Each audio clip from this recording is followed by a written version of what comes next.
This is History of Sexuality in the U.S., Lecture 3A, Part 5, talking about Claire Sears's book, Arresting Dress. Arresting Dress, as she says on page 2, examines the emergence, operations, and legacies of San Francisco's cross-dressing law during the second half of the 19th century. And Sears admits this might seem like a narrow and obscure topic at first. It's one city, 50 years, and one misdemeanor law. But she says that actually, if we look at page 3, far more than a local government order that created a misdemeanor offense, cross-dressing law represented a specific strategy of government that constructed normative gender, reinforced inequalities, and generated new modes of exclusion from public life. So we're going to use this book as a case study from which to expand out, to try to get a better sense of two important things happening at this moment. The pathologization, the medicalization of sexuality and gender in the late 19th and early 20th century, along with the growth of regulations in urban spaces that attempted to finally contour the experiences of people in terms of gender and sexuality. What we're going to see is that these are often co-constitutive, that it's going to require the visibility of gender and sexual nonconformity in order for doctors to find something to diagnose.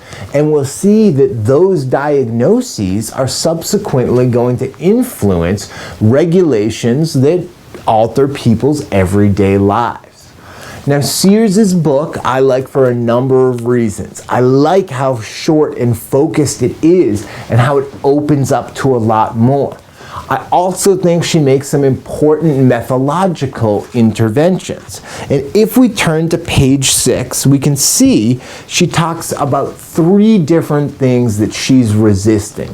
3 different things other scholars in the history of sexuality has done that she's not going to do.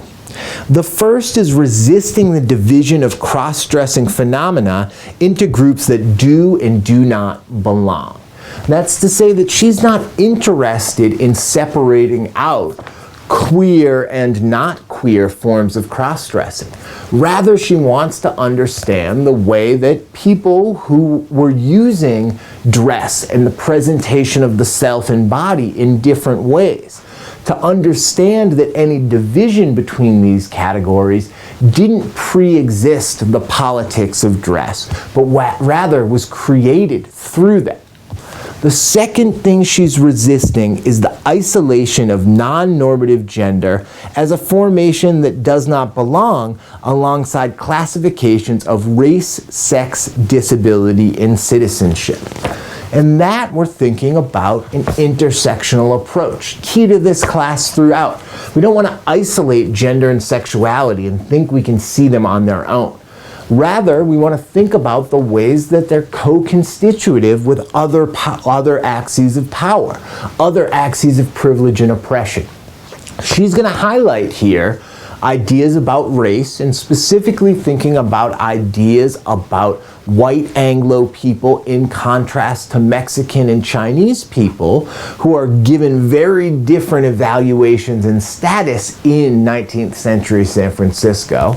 And then to also think about the category of disability and the way that bodies are being evaluated, and to think about the category of nationality or citizenship, which is going to condition the effects of following afoul of the law.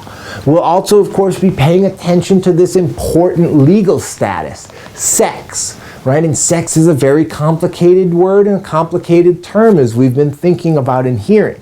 Here we're interested predominantly in sex as a legal status as either male or female that's used to force you into a particular box in terms of gender performance. We'll be investigating these along with her third kind of idea she's resisting the elevation of law as an autonomous domain that does not belong in popular culture.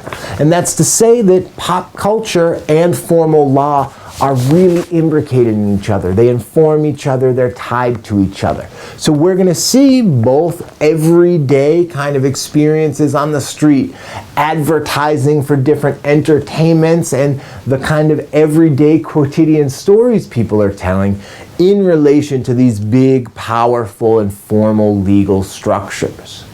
Now, in the quiz on this, you want to make sure you read the introduction first, and you want to think about these two important terms, transing analysis and problem bodies.